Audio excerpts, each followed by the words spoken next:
Okay, so we're still going through this with all of the videos that we're doing. So right now we're talking about infection control and how you can manage infection control in your services.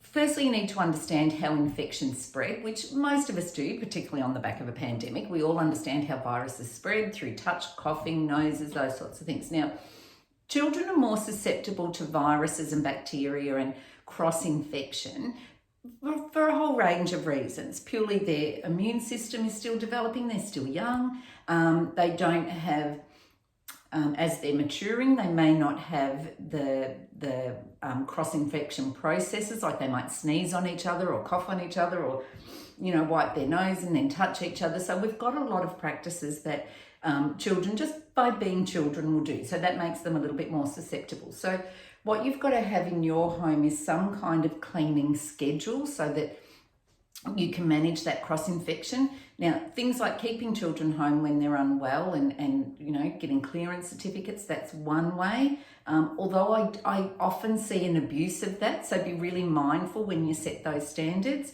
Go through the school exclusion list. That will give you a really good guide on who gets excluded when, like if they've got conjunctivitis or if they've got these type of symptoms, that will tell you, these diagnoses, that will tell you how long they have to be excluded from the service and also how long their contacts have to be excluded from the service. I can pop that in here. So yes, I'll pop that in here for you. Make sure that you don't sort of have...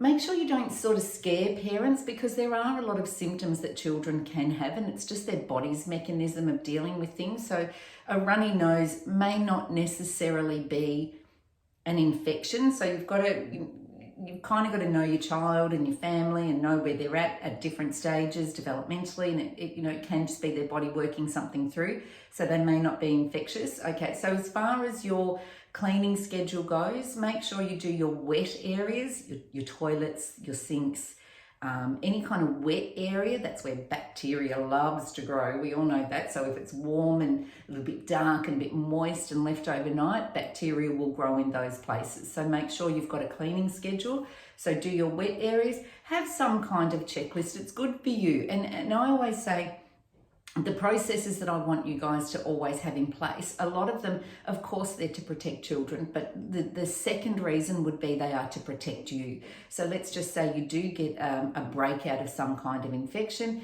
and you are accused of maybe not having, high hygiene practices or those sorts of things. You can get your records out and you can say, look, these are the records that I've kept. This is my cleaning schedule. I clean the kitchen every day. I clean the toilets when the children have their rest period, and then I clean again in the afternoon or whatever that is. Or if a child has some kind of toileting accident, then it's cleaned immediately after that. So if you've got your documentation and you just sort of store that, keep 12 months worth of your cleaning schedules, work that out. Have, products that do control germ control. Make sure you look after yourself, all those sorts of things. So, healthy environment, natural air, put toys outside. Like if babies are mouthing toys, you can either put them through the dishwasher at the end of the day, put them outside in the sun at the end of the day. So there's those other little tips. So when you grab your copy of the book and go through your cleaning schedule and your cross-infection practices and those sorts of things. Okay? All right, I'll talk soon. See ya. Bye.